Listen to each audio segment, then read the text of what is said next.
Good morning. Champaran polytechnic के YouTube channel में आपका स्वागत है। आज हम लोग प्रीवियस ईयर में पूछे गए ऑब्जेक्टिव क्वेश्चन को देखेंगे जो 2020 में पूछे गए। जो एसपीटी का जो एग्ज़ाम होता है आपका जियो टेक्निकल इंजीनियरिंग का, तो उसका ऑब्जेक्टिव क्वेश्चन का हम लोग डिस्कशन करेंगे। आइए हम लोग एक एक करके सारे जो 20 ऑब्जेक्टिव क्वेश्चन पूछे जाते हैं उसका डिस्कशन करते हैं। आपका जो पहला क्वेश्चन होगा वो आपका होगा soil transported by gravitational force is termed as. तो जो हमने जब ट्रांसपोर्टेशन के बेस्ड पे टाइप ऑफ सॉइल पढ़ा था तो वहाँ पे देखा था कि जो सॉइल वाटर के द्वारा ट्रांसपोर्ट होते हैं उसको एलुवियल सॉइल बोला जाता है। जो विंड के द्वारा ट्रांसपोर्ट होते हैं, अगर वाटर के द्वारा ट्रांसपोर्ट होते हैं उसको हम बोलते हैं एलुवियल सॉइल। एलुवियल सॉइल, ठीक है, उसको क्या बोलते हैं? एलुवियल सॉइल बोलते हैं। अगर वो विंड के द्वारा ट्रांसपोर्ट होता है, अगर ट्रांसपोर्टेशन एजेंसी अगर आपका विंड है तो उससे जो सॉइल बनता है उसको हम एओलाइन सॉइल बोलते हैं। एओलाइन सॉइल बोलते हैं, ठीक है, उसको क्या बोलते हैं? एओलाइन सॉइल बोलते हैं। अगर आपका आइस के द्वारा ट्रांसपोर्ट हो रहा है, किसके द्वारा? आइस के द्वारा अगर ट्रांसपोर्ट हो रहा है तो उसको हम बोलते हैं ग्लेशियर सॉइल। ग्लेशियर सॉइल, उसको क्या बोलते हैं? ग्लेशियर सॉइल बोलते हैं। अगर आपका ग्रेविटेशनल फोर्स के कारण, अगर ग्रेविटेशनल फोर्स के द्वारा ट्रांसपोर्टेशन होता है, अगर ट्रांसपोर्टेशन एजेंसी अगर आपका ग्रेविटेशनल फोर्स है तो उसको कोलिवियल सॉइल बोलते हैं। उसको क्या बोलते हैं? कोलिवियल सॉइल बोलते हैं। उसको क्या बोलते हैं? कोलिवियल सॉइल, ठीक है। आपसे क्या पूछा गया है? Soil transported by gravitational force is termed as. जो ग्रेविटेशनल फोर्स के द्वारा ट्रांसपोर्टेड होते हैं उसको कौन सा सॉइल बोला जाता है? तो हमने उसको क्या पढ़ा है? कोलिवियल सॉइल। कोलिवियल सॉइल में हमने एक और सॉइल पढ़ा था, इसका दो टाइप होता है। कोलिवियल सॉइल का दो टाइप होता है। एक होता है आपका, इसमें एक टाइप होता है आपका, अगर हमने यहाँ पे देखा था तो कोलिवियल सॉइल को हम टालूस सॉइल भी बोलते हैं। क्या बोलते हैं? कोलिवियल सॉइल को टालूस सॉइल भी बोलते हैं। कोलिवियल सॉइल को क्या बोलते हैं? टालूज सॉइल बोलते हैं, ठीक है। और ये किसके द्वारा ट्रांसपोर्ट होता है? ग्रेविटेशनल फोर्स के द्वारा। और ये एलुवियल सॉइल आपका वाटर के द्वारा, ठीक है। लुईस सॉइल किसके द्वारा? विंड के द्वारा। अगला क्वेश्चन अगर हम देखेंगे, अगला क्वेश्चन में पूछ रहा है the maximum temperature recommended in the oven dry method for determination of moisture content is. अगर हम ओवन ड्राई मेथड से मॉइस्चर कंटेंट निकाल रहे हैं तो जो आपका ओवन में जो टेम्परेचर कंट्रोल किया जाता है वो मैक्सिमम टेम्परेचर कितना होता है? तो जब हमने आपको वाटर कंटेंट लेबोरेटरी में निकालना सिखाया था बाय ओवन ड्राई मेथड, तो वहाँ पे हमने आपको बताया था 105 से आपका 110 डिग्री सेल्सियस तक टेम्परेचर को कंट्रोल किया जाता है, ठीक है। तो आपका 105 से 110 ये आपका मिनिमम टेम्परेचर हो जाएगा और ये आपका मैक्सिमम टेम्परेचर हो जाएगा। क्वेश्चन में आपसे पूछ रहा है कि मैक्सिमम टेम्परेचर कितना होगा, तो आपका आंसर हो जाएगा 110 डिग्री सेल्सियस। अगर आपसे क्वेश्चन पूछ दे कि मिनिमम टेम्परेचर कितना कंट्रोल किया जाता है तो आपका हो जाएगा 105 डिग्री सेल्सियस।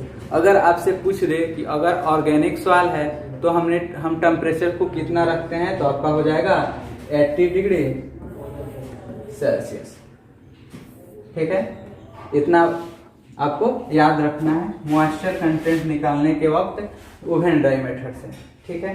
तीसरा क्वेश्चन है आपका which of the following relation hold good where gamma dash equal to submerge unit weight, gamma saturated equal to saturated unit weight, gamma W equal to unit weight of water. तो जब हमने यहाँ पे relation देखा था submerge unit weight, saturated unit weight और unit weight of water में, तो हमने रिलेशन ए पाया था gamma dash equal to gamma saturated minus gamma W, और इसका हमने डेरिवेशन भी किया था।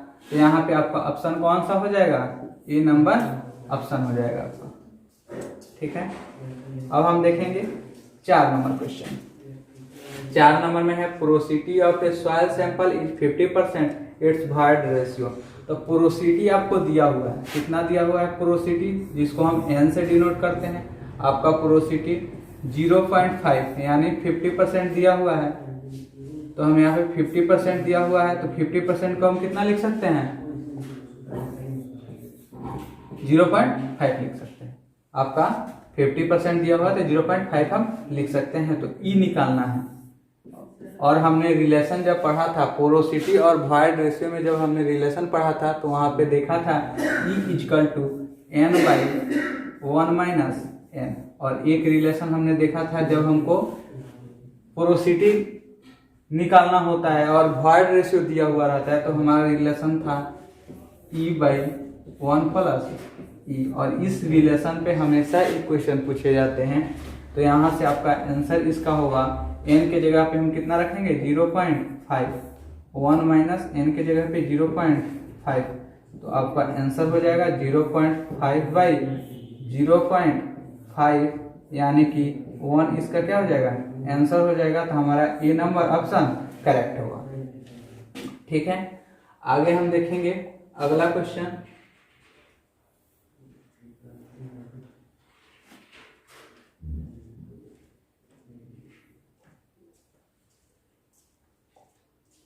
अगला क्वेश्चन हम देखेंगे। अगला क्वेश्चन है the specific gravity of soil solid is determined by. तो इसमें आपका है specific gravity of soil solid is determined by. तो इसमें पहला ऑप्शन है डेंसिटी बोतल method, pycnometer method, sand bath method और बोथ ए एंड बी। तो यहाँ पे हम देखेंगे कि डेंसिटी बोतल मेथड द्वारा हम किसका डिटर्मिनेशन करते हैं, स्पेसिफिक ग्रेविटी का। स्पेसिफिक ग्रेविटी का हम डेंसिटी बोतल मेथड द्वारा। फिर पिकोनोमीटर मेथड द्वारा भी हमने क्या निकाला था, स्पेसिफिक ग्रेविटी। पिकोनोमीटर मेथड द्वारा हमने स्पेसिफिक ग्रेविटी और वाटर कंटेंट दोनों का स्टडी किया था। पिकोनोमीटर मेथड से हम स्पेसिफिक ग्रेविटी निकालते हैं और water content. Sand bath method से हम केवल और केवल वाटर कंटेंट निकालते हैं। तो हमारा यहाँ पे आंसर कौन सा हो जाएगा, पूछ रहा है स्पेसिफिक ग्रेविटी। तो स्पेसिफिक ग्रेविटी हम ए से भी निकालते हैं, डेंसिटी बोतल मेथड से भी निकालते हैं और आपका पिकोनोमीटर मेथड से भी निकालते हैं। तो हमारा आंसर हो जाएगा डी, ए एंड बी। ठीक है, उसके बाद हमारा क्वेश्चन है sieve analysis is not possible for particle size smaller than. किस साइज से छोटे के लिए सिव एनालिसिस वैलिड नहीं है, पॉसिबल नहीं है। तो हम जानते हैं हमारे पास जब हम साइड डिस्ट्रीब्यूशन पढ़ रहे थे, पार्टिकल साइज डिस्ट्रीब्यूशन, तो वहां पे हमने 2 मेथड पढ़ा था, एक सिव एनालिसिस होता है, एक सेडिमेंटेशन एनालिसिस होता है। Sieve analysis coarse grain soil के लिए होता है और sedimentation analysis fine grain soil के लिए होता है। तो फाइन ग्रेन सॉइल किसको बोलते हैं और कोर्स ग्रेन सॉइल किसको बोलते हैं। तो जिसका साइज 0.075 से छोटा होता है उसको हम फाइन ग्रेन सॉइल बोलते हैं, और जिसका साइज इससे बड़ा होता है उसको कोर्स ग्रेन सॉइल बोलते हैं। तो सिव एनालिसिस किसके लिए वैलिड होता है, कोर्स ग्रेन सॉइल के लिए। तो हमारा जो मिनिमम साइज होगा वो कौन सा होगा 0.75, यानी कि 0.075 से जो छोटा होगा उसके लिए हमारा सिव एनालिसिस पॉसिबल नहीं है, उसके लिए हमको सेडिमेंटेशन एनालिसिस करते हैं। ठीक है, उसके बाद हमारा क्वेश्चन है द लिक्विड लिमिट, यहाँ पे आपका माइनस हो जाएगा, liquid limit minus plastic limit is termed as. Liquid limit जिसको हम एल से डिनोट करते हैं liquid limit minus plastic limit, इसको हम क्या लिखते हैं, प्लास्टिसिटी इंडेक्स। क्या लिखते हैं, plasticity index. IP equal to क्या हो जाता है, liquid limit minus plastic limit को हम प्लास्टिसिटी इंडेक्स बोलते हैं। अब यहाँ पे सारे ऑप्शन को हम एक एक करके देख लेते हैं। लिक्विडिटी इंडेक्स, लिक्विडिटी इंडेक्स के बारे में हमने पढ़ा था। लिक्विडिटी इंडेक्स इक्वल टू क्या होता है, natural water content minus WP by WL minus WP, इसको हम बोलते हैं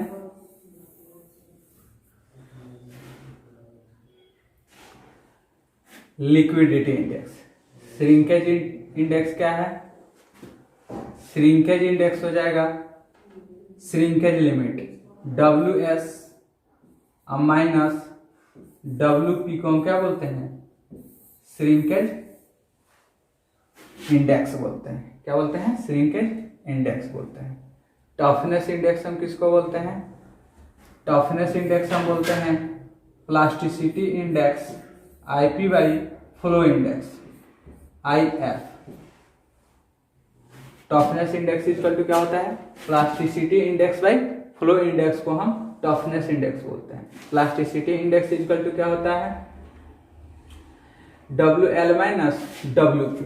क्या हो जाता है, WL माइनस WP को हम प्लास्टिसिटी इंडेक्स बोलते हैं। ठीक है, आपका ये हो जाएगा आपका श्रिंकेज इंडेक्स और ये आपका हो जाएगा लिक्विडिटी इंडेक्स। ठीक है, अगला क्वेश्चन हमारा है the effective size of soil is. Effective size हम D10 को बोलते हैं। इफेक्टिव साइज किसको बोलते हैं, D10 को बोलते हैं। और यहां से हम पढ़ सकते हैं यूनिफॉर्मिटी कोफिशिएंट। क्या होता है, यूनिफॉर्मिटी कोफिशिएंट होता है। और एक CU coefficient of curvature CC होता है। दो होता है, CU होता है और CC होता है। तो CU में पढ़ेंगे तो D60 बाई D10 को हम क्या बोलते हैं, uniformity coefficient. D60 by D10 को यूनिफॉर्मिटी कोफिशिएंट बोलते हैं। और coefficient of curvature equal to क्या होता है, D30 का square by D60 into D10 को हम क्या बोलते हैं, कोफिशिएंट ऑफ कर्वेचर, जिसको हम CC से डिनोट करते हैं। ठीक है, ये आपका हो गया। इतना आपको ध्यान में रखना है इस टॉपिक से। ठीक है, अगला हम लोग का क्वेश्चन है, अगला क्वेश्चन हम लोग का है the shape of groups cut, the shape of group cut for the determination of liquid limit. जब लिक्विड लिमिट हम निकालते हैं तो किस एपरेटस से निकालते हैं, केस ग्रैंडे एपरेटस से निकालते हैं। वहां पे हमने देखा था कि जब हम ग्रुप्स काटते हैं तो ग्रुप्स का जो शेप होता है वो किस शेप का होता है, V शेप का होता है। ठीक है, किस शेप का होता है, V शेप का होता है। अब हम देखेंगे नेक्स्ट क्वेश्चन, इसमें है SP, the symbol SP of soil group, the symbol SP of soil group indicate. तो यहां से हम देख लेते हैं पहले S किसको रिप्रेजेंट करता है। तो S आपको रिप्रेजेंट करता है सैंड को। S किसको रिप्रेजेंट करता है, सैंड को। G किसको रिप्रेजेंट करता है, ग्रेवल को, ग्रेवल को रिप्रेजेंट करता है। ठीक है, आपको P क्या रिप्रेजेंट करता है, पुअरली। क्या रिप्रेजेंट करता है आपको, पुअरली। और आपका W क्या रिप्रेजेंट करता है, वेल ग्रेडेड। वेल ये होता है पुअरली ग्रेडेड और ये आपका हो जाएगा वेल ग्रेडेड। W आपको वेल ग्रेडेड और P poorly graded, S sand और G ग्रेवल को इंडिकेट करता है। तो यहाँ आपसे पूछा है SP। तो यहाँ पे एक ट्रिक होता है, पहले हम पहले वाले को बाद में और बाद वाले को पहले लिखते हैं। तो हम यहाँ पे लिखेंगे P का मतलब क्या है, पुअरली ग्रेडेड, और S का मतलब होता है सैंड। तो यहाँ पे हो जाएगा आपका पुअरली ग्रेडेड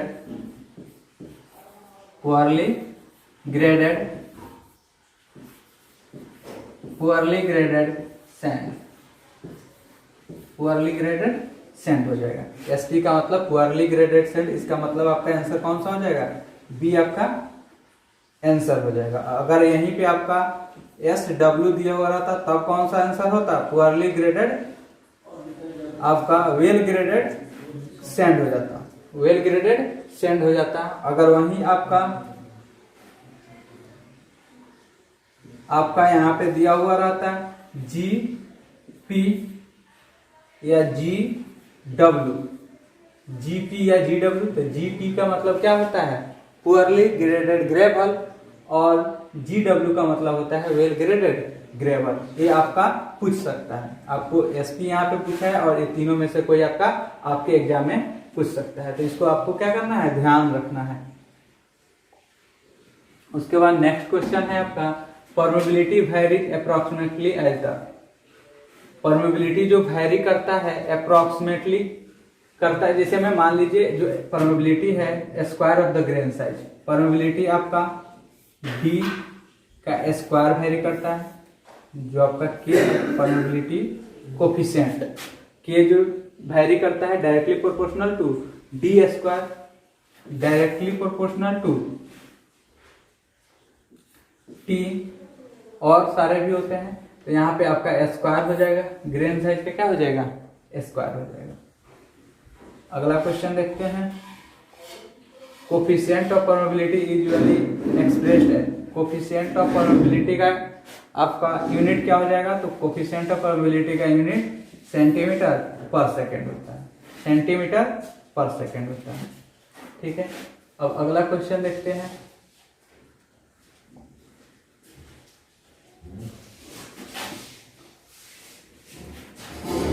अगला क्वेश्चन आपका हो जाएगा the process of compaction involve. अगर हमने जो कॉम्पैक्शन चैप्टर था, कॉम्पैक्शन एंड सॉइल स्टेबलाइजेशन, उसमें हम लोगों ने पढ़ा था प्रोसेस ऑफ कॉम्पैक्शन में आपका प्रोसेस कॉम्पैक्शन क्या है। सबसे पहले हम जान लेते हैं कंप्रेशन। कंप्रेशन क्या होता है, वॉल्यूम को रिड्यूस करने का जो प्रोसेस होता है उसको क्या बोलते हैं, कंप्रेशन बोलते हैं। ठीक है, कंप्रेशन का दो टाइप होता है, एक होता है कंपैक्शन और दूसरा होता है कंसोलिडेशन। अगर आप कंप्रेशन में एयर को रिमूव कर रहे हैं, अगर आप लोड लगाकर केवल एयर वॉइड्स को रिमूव कर रहे हैं तो उसको हम कंपैक्शन बोलते हैं। अगर आप वाटर वॉइड्स को रिमूव कर रहे हैं तो उसको हम कंसोलिडेशन बोलते हैं। तो यहाँ पे देख लेते हैं हमारा क्वेश्चन क्या है, the process of compaction involve. Compaction में कौन सा इन्वॉल्व रहता है, expulsion of pore water. Pore water जब निकलता है उसको हम कंसोलिडेशन बोलते हैं, सॉलिडेशन क्या बोलते हैं, कंसोलिडेशन बोलते हैं। ठीक है, एक्सपल्सन ऑफ एयर, इसको हम क्या बोलते हैं, कंपैक्शन बोलते हैं। तो हमारा आंसर कौन सा हो जाएगा, बी हो जाएगा। केवल और केवल कंपैक्शन में केवल कौन सा रिमूव होता है, एयर रिमूव होता है, और वाटर रिमूव होता है तो उसको हम कंसोलिडेशन बोलते हैं। बी नंबर में बोला है वाटर एंड एयर दोनों किस में रिमूव होता है, कंप्रेशन में रिमूव होता है, ना कि कंपैक्शन में। तो आपका आंसर बी हो जाएगा। इसके बाद आपका नेक्स्ट क्वेश्चन है, in standard Proctor test hammer is dropped from a height of, dropped from a height of means standard Proctor test में हम जो हैमर होता है उसको कितने हाइट से ड्रॉप करते हैं। तो सबसे पहले हम जान लेते हैं कि जो स्टैंडर्ड प्रोक्टर टेस्ट होता है इसमें हम ड्राई डेंसिटी निकालने की कोशिश करते हैं। इसमें हम क्या करते हैं, ड्राई डेंसिटी निकालते हैं। स्टैंडर्ड प्रोक्टर टेस्ट में ड्राई डेंसिटी निकालने का दो मेथड है, एक होता है स्टैंडर्ड प्रोक्टर टेस्ट और दूसरा होता है मॉडिफाइड प्रोक्टर टेस्ट। ठीक है, दोनों का मेथड लगभग सेम होता है। अंतर क्या होता है इसमें, एक में जो स्टैंडर्ड प्रोक्टर टेस्ट है, इस केस में स्टैंडर्ड प्रोक्टर टेस्ट में आपका जो हैमर होता है उसका वेट जो वेट होता है वो 2.6 kg का होता है। वेट जो होता है वो 2.6 kg से का होता है। और फ्री फॉल जो ड्रॉप होता है, जो फ्री फॉल, जो ड्रॉप का फ्री फॉल का जो हाइट होता है वो 310 mm का होता है। 310 mm का होता है। जो हम लेयर में कंपैक्शन करते हैं वो लेयर 3 लेयर में हम कंपैक्शन करते हैं। कितने लेयर में कंपैक्शन करते हैं? 3 लेयर में, ठीक है। और वहीं आपका मॉडिफाई प्रोक्टर टेस्ट जो होता है, मॉडिफाई प्रोक्टर टेस्ट, इसमें जो आपका होता है वेट होता है 4.9 kg का हैमर रहता है। 4.9 kg का हैमर रहता है। और फ्री फॉल जो होता है 540 mm के हाइट से उसको फ्री फॉल कराया जाता है। और इसमें जो लेयर होता है 5 होता है, ठीक है। इतना आपको ध्यान रखना है। तो इसमें आपका जो फ्री फॉल का दिया हुआ है 310 mm है। तो 310 mm को जब हम कन्वर्ट करेंगे तो आपका 12 इंच आ जाएगा, लगभग 12 इंच। और जब इसको कन्वर्ट करेंगे तो लगभग आपका 18 इंच के आसपास आ जाएगा। तो इसमें आपका आंसर कौन सा हो जाएगा? 12। अगर वहीं पे मॉडिफाई प्रोक्टर टेस्ट दिया हुआ रहता तो आपका आंसर 18 इंच हो जाता, ठीक है। अगला क्वेश्चन हम देखते हैं। The angle made by the failure envelope with the horizontal in the Mohr circle is. जब मोहर सर्कल हमने पढ़ा था किसमें? शेयर स्ट्रेंथ ऑफ सॉइल में। शेयर स्ट्रेंथ सॉइल में जब हमने मोहर सर्कल पढ़ा था तो वहां पे जो हॉरिजॉन्टल के साथ इस तरह का एक फिगर आपके पास आया था। इसमें यहाँ पे आपका फेलियर इन्वेलप था। तो फेलियर इन्वेलप यहाँ पे यहाँ तक सी कोहेशन, और यहाँ से एक फेलियर इन्वेलप डाला गया था जिसका हॉरिजॉन्टल के साथ जो एंगल बनाए थे वो आपका क्या था? Angle of internal friction. Angle of internal friction, ठीक है। अगला क्वेश्चन हम देखते हैं। In the triaxial shear test the intermediate principal stress is equal to. इसमें आपका आंसर हो जाएगा मेजर प्रिंसिपल स्ट्रेस। कौन सा हो जाएगा? मेजर प्रिंसिपल स्ट्रेस हो जाएगा, ठीक है। नेक्स्ट क्वेश्चन हो जाएगा हमारा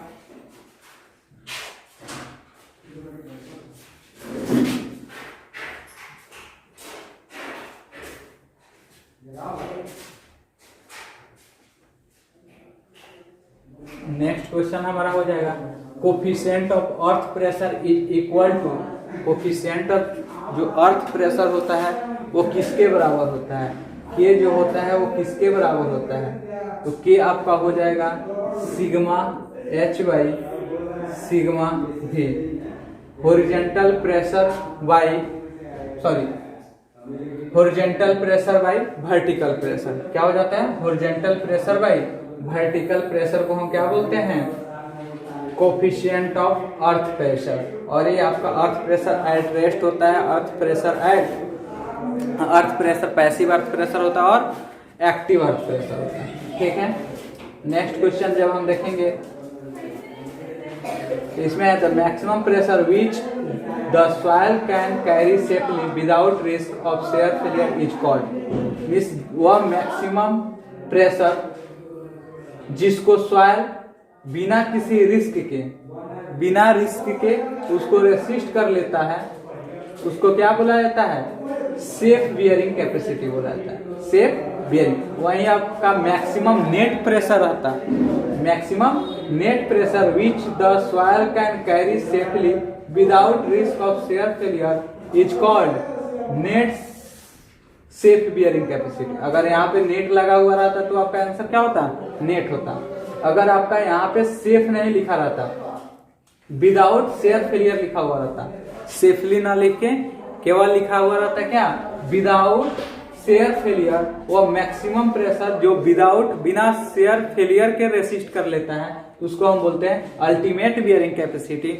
अगर वहीं नेट प्रेशर को रेसिस्ट करता है तो उसको हम बोलते हैं नेट अल्टीमेट बियरिंग कैपेसिटी, ठीक है।